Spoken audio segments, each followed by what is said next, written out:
Bonjour à tous et bienvenue sur Développement Facile. Allez, ensemble, on continue les cours dédiés au framework JavaScript Dojo Toolkit, donc un framework que j'adore, que je trouve génial pour créer des applications web incroyables.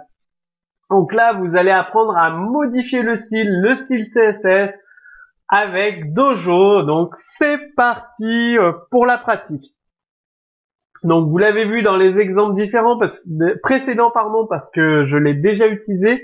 Dojo.style, ça va récupérer le nœud, donc avec un identifiant div p, et vous allez pouvoir récupérer la propriété de style. Ça retourne donc la valeur de la propriété de style. Vous pouvez modifier le style de cet élément en rajoutant la valeur. Donc dojo.style, là c'est pour afficher la valeur. Il suffit de rajouter juste une variable avec la valeur et donc vous pouvez modifier ou ajouter un style dans une propriété. Vous pouvez savoir si un élément a une classe CSS avec dojo.addClass, donc le nœud est le nom de la classe tout simplement. Vous pouvez ajouter des classes CSS, donc soit sous forme de tableau, soit sous forme de chaîne de caractères. Tout simplement, donc dojo.addClass, divtext un style de style 3, donc sur votre divtext, ou alors en utilisant une notation de tableau. Donc ça va vous permettre d'ajouter des classes de style CSS à un élément, à un bloc div, à un bloc paragraphe dans votre document HTML. Donc dojo.addClass, ça vérifie la présence d'une classe, évidemment. Donc ça retourne la valeur booléenne true lorsque la classe CSS est présente, sinon false. Et ensuite, vous avez la possibilité de supprimer une classe CSS, bien évidemment, avec dojo.removeClass.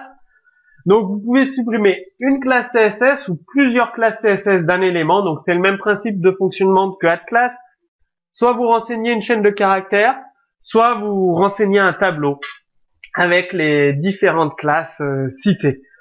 Voilà, donc c'est très simple. Vous pouvez permuter deux classes CSS avec la toggle class, donc dojo.toggleClass avec le nœud, le div ou le paragraphe, et classe. Donc ça ajoute une classe à un élément si elle est absente, et ça supprime une classe si elle est présente. Donc ça crée l'effet toggle de permutation, ajout, suppression de classe. Donc en fait cette fonction applique addClass, dojo.addClass, est-ce que la classe est présente. Sinon, si elle est présente, on fait dojo.removeClass, si elle est absente, dojo.addClass. Donc en une ligne de code, toggleClass, ça fait gagner une ligne de code, tout simplement. Un exemple de code source pour agrémenter tout ça. Donc même principe de fonctionnement.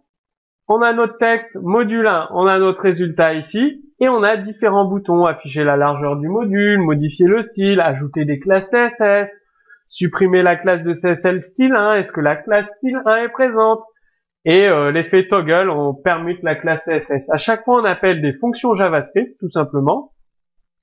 Et ici, par exemple, là, on va afficher une boîte d'alerte avec la taille de la divtext.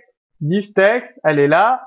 Sa taille, la taille de la div, ça devrait nous afficher 350. Là, on va ajouter les classes style 3 classes CSS, style 1, 2, 3, background color, une bordure, un padding, l'italique, un autre div text, et on va ajouter un texte, on va le modifier le texte en fait.